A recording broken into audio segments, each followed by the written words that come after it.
big banks might start charging you for your bank accounts. This might affect up to or even more than 218 million customers. So we're going to go into a recent article that just came out on July 5th, 2024. We have a bunch of charts and details that we're going to dive into while we're going through this article. Unfortunately, this isn't too surprising to me at least.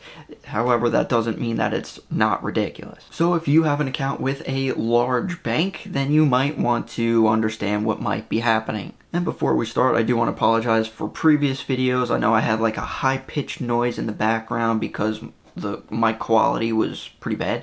So I got a new mic, so hopefully this sounds better. You guys can let me know. Alright, we're going to start doing more screen shares because I like showing you guys what I'm actually looking at, so hopefully this works out.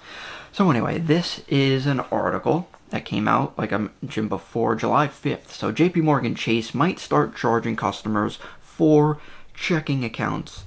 Now, a lot of checking accounts are technically free, but there's a lot of loopholes that you got to jump through, you know, minimum balances and certain amount of direct deposits.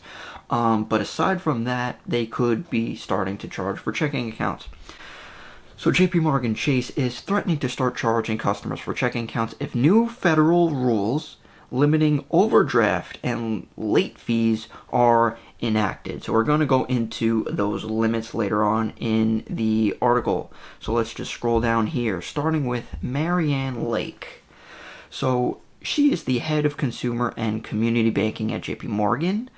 And she told Wall Street Journal that the company will pass the burden of the new regulations onto its 86 million customers. All right, so first, this person of Marianne Lake. Who is she? I think we should start understanding who we're even talking about or who's talking to us. I think that's important to understand if they're just like a Joe Schmo, or should we be actually listening to them. So if we go over here, I'm going to start with here. So I have this org chart of JP Chase. Whether this is the most recent or most updated, I'm not entirely sure. However, this gives you an idea of what's going on. So we can see at the top here, this is Jamie Dimon, head honcho, CEO of JP Chase, if you're not aware. Pretty powerful guy, right? So then he's at the top. Then we have 1 level, 2 level, 3 levels down, right? 3 levels down from the CEO, we see our girl here, Marianne Lake. This is who is talking in the article. Well, she didn't write the article, but she was referenced in the article. So 3 levels down, pretty high up in the company, I'd say. Here says co-CEO of consumer and community banking. So she is in charge of the banking department. So, you know, something that she says you should probably at least keep in the back of your mind, I'd say. So we know that she's pretty high up on the ladder, right? So then I started looking into, hey, what's her salary? I think that's kind of important to possibly know. Just to, you know, gauge the room, see what's going on here. So let me go over here, right?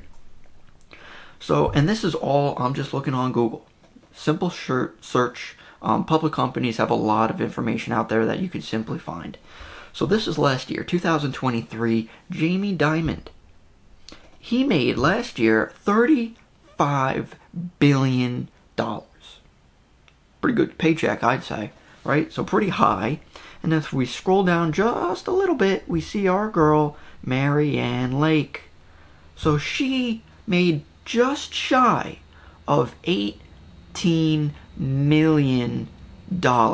Sorry, for Jamie, did I say 35 billion or million? It's 35 million. But Marianne Lake is just under 18 million, right? So you know how some people, they might struggle to see $1 million in their lifetime? Yeah, she saw it almost 18 times just last year. And just for giggles, let's go back to 2022 to see if, like, anything has changed too much. So Jamie Dimon, just under 35 million. So he's kind of remained the same. And Marianne Lake is just under 17 million. So we're going from 22 to 23. she got $1 million raise. So good for you, Marianne. I'm sure you're a wonderful person, great to work with, but I think it's important for people to understand who we're listening to. So take that what you will. So now let's get back to the article talking about how they're not making enough money. So it is not practical for many of the services to be free if we won't be able to draw from these profit pools. So they're talking about the fee. So before they mentioned caps of different fees, like overdraft fees, something like that. I think it's lower in the article. So if they get more expenses of the bank, they obviously, this is what all businesses do, they pass it on to you, right? So going back to some other tabs that I have up here. So in the article mentions 86 million people, and if you saw in my thumbnail and in the beginning of the video, I said 218 million people. Well, that's because I'm just looking at the top 3 banks. So why the top 3 banks is because if one bank does it, there's a good chance another one does it. So if these new rules, if they're affecting the entire industry, it would make no sense that one bank does it and the other banks are like, oh no, we're not going to do that. Chances are they're all going to do that. So that's why I just Googled how many customers these large banks have. Chase, 80 million customers. Bank of America, 68 million. And Wells Fargo, 70 million. There's that over 200 million customers. And just to put things into perspective, because I was curious, I looked up the population of America. 333 million people. So that means almost 2/3 of the population bank with just these 3 banks. That's pretty wild. So that's just to get your head around how many people could be affected by just these big banks. So let's go back to the article, shall we? So they're talking about the proposed limit of the fees, charges for overdraft fees at as low as $3. Enacted a measure in March saying that help lower income Americans. So obviously this is trying to impact, or a lot of fees are paid by lower or middle class people, because if you're either not meeting the minimums, if you're not able to keep $0 in your account and you go negative, those are the type of people that get charged fees. Now, speaking of fees, actually it says it right here. The banking industry made close to $9 billion in 2022 from overdraft fees, which averaged $26 per charge. So let's go back to something that I looked up. Something that anyone could look up. Let's go to JP Morgan stock. So you could go to Yahoo Finance. If it's a public company, you can do it, right? So we go down to the financials. Opens up income statement. So within the income statement, so if you think of fees, they're making money. They're getting it. That's their income. So that's why we're looking at their income, and it's non-interest income. And this is in thousands, by the way. So fees and commissions, and let's just look at last year, the end of 2023. They made a total of $35 billion. Let's get more specific. For a service charge on depositor accounts, so like savings accounts, stuff like that, they made almost $9 billion. So when you get a fee from a bank, and if it's like $5, a lot of people are like, $5, what are you gonna do? No. That's $5, and sometimes that you could get hit with that multiple times. So if a lot of people don't continuously check their accounts of their bank accounts. So if they go negative, they just keep spending like a normal person would, so they get hit with another and another and another overdraft fee. And that's how much they get charged. All their customers, they're paying almost $11 billion in fees. So honestly, I don't understand how people don't get more upset or even angry about getting charged fees from a bank, because they're basically stealing your money. A story that I created about an analogy of what fees are like. I'll tell you a story. So let's say you go to an ATM. You withdraw some bills, right? You're happy, smiling, even whistling, right? You're walking down the sidewalk and you're just counting your bills that you got just pulled out, right? And then you trip. There's a pebble on the ground and you trip and you drop all the bills, right? So you struggle to pick all the bills up. The bank is on the opposite side of the road. They're like, hey, they just dropped some bills. They run over, take a bill, and run away. That's literally what bank fees are. They're like, hey, you screwed up a little bit. Hey, I see you tripped. I'm going to take a little bit. That should infuriate you. So, just a little analogy, I think it's pretty accurate. Alright, so let's get back into the article. So that $9 billion in 22, that's pretty accurate of what we just looked up on Yahoo Finance. So, our girl Lake said the limit to the fees, I want to see if they mentioned the other limits. I remember seeing it somewhere. So, they did mention overdraft fees of as low as $3. There was something else I remember seeing. I'm not sure if it was like late fees or credit card late fees maxed at $8. So they could only charge so much for fees, right? So now they're saying the limit of those fees would make it impossible for Chase to continue allowing customers to use its checking and wealth management systems, I don't even know what those type of systems are, for free. Impossible to use checking accounts for free. The changes will be broad, sweeping, and significant. She said plans to start charging customers.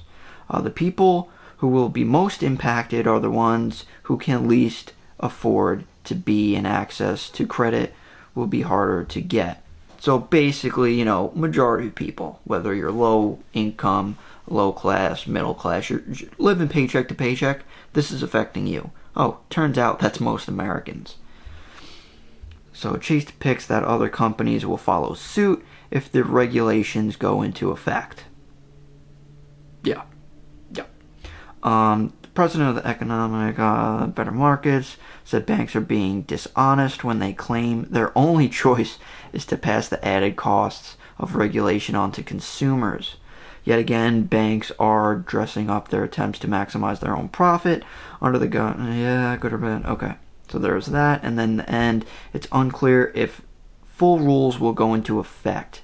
They could be completely scrapped if former Trump gets reelected and all that stuff. Alright, so there's that. Honestly, I remember looking at this article just like the other day. They changed it a little bit. They originally mentioned that charging for things that were once free, it's not new. 10 years ago, it was mentioned that debit cards were going to be charged like a transaction fee. And then they were worried about consumer revolt. They said that. They changed I don't know if this is a different article with the same concept, but I remember reading that. Worried about customer revolt. And yeah, they should probably be worried about customer revolt if people disagree with that, especially if they're already pinched. And let's talk about that. Alright, so let's go into... These are some charts. I like showing charts. It helps me visualize. That's how I learn. And they mentioned this in the original article, unless I chose a different one. But, I think they adjusted it. So this is a chart talking about... So we're talking about how people are getting pinched by not only inflation, high house prices, and it's that people are getting squeezed with money. They don't have as much as they used to, or anything. And this is just a chart showing that. So this is going back to as early as, 86. And you could see during 08, during the recession, spiked and then dropped back down. We saw it during COVID around 2020, it dropped because everyone got free money, right? And now people can't afford some stuff. It spiked again, almost back to levels of '08, which is interesting. And these are net charge-offs. What that means is people can't like afford, for example, like credit cards, so they don't pay them. So the bank is losing money. They're charging their credit cards off. So it's just showing how people can't afford them anymore. This is another chart because this was a huge factor in inflation recently. These are premiums for private passenger auto insurance.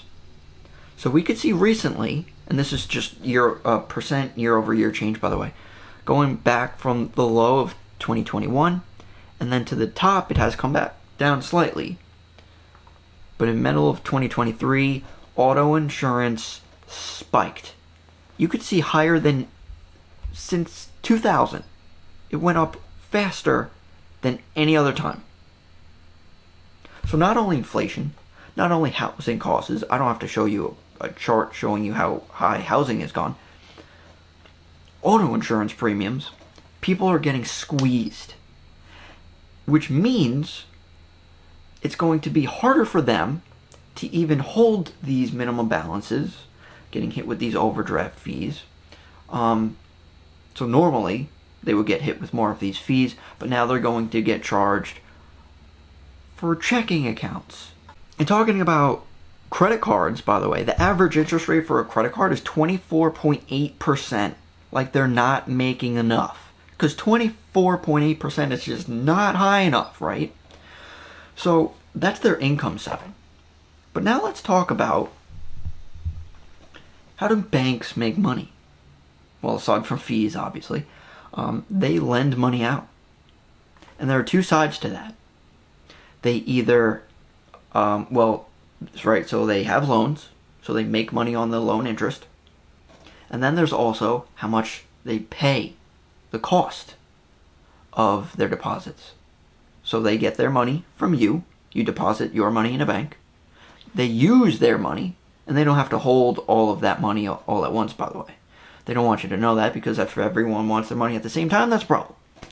But yeah, if you're depositing your money in a savings account, they go lend it out at what? These credit card interest rates of 24.8%? Or what's mortgages today? Maybe around 7%? And what's their cost? Well, let's talk about that. Instead of just picking on JP Morgan, I went into Bank of America. I'm like, hey, what are they paying for savings accounts? Because I know JP Morgan's not doing anything. So I looked up Bank of America. And I'm scrolling down, right? I'm looking into savings accounts. I'm like, what is your interest rate on a savings account? Start scrolling down. They just say monthly maintenance fees. They show you create a life plan, track your spending, set a timetable, ways to save. Keep scrolling down and down and down. Nowhere does it tell you an interest rate that they're giving you. I had to go through multiple different pop-outs, like different screens, get a PDF, and only then they show you their interest rates. Only then. So I remember as a kid, I used to just like shop interest rates, see where like the largest I could get. It used to be like front page. Now they hide it because they don't want you to see this. 0.01. Oh, but what if you have a little bit more money? What if you're in the diamond program? You get 0.04. Or down here. What if you have another type? Down here are CDs. That's when you lock your money up. You could get a little bit more there, don't get me wrong. But just in a savings account where it's just sitting there, even if you have $100,000, that's not chump change. You get 0.02%. And that's across all of these big banks.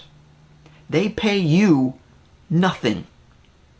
And then they loan it out to make 7% mortgages, 20+% credit cards. So they're paying you nothing. They're making money off of you paying you nothing. And then they still want more, and they're going to start charging you for your accounts. They're already making money off of your accounts, but now they're going to start charging you even more for the accounts. So that's enough charts and articles and stuff for now. So that's, if this happens, unfortunately don't be surprised. Because all of these big banks will most likely do the same thing. They're already not giving you money for your money.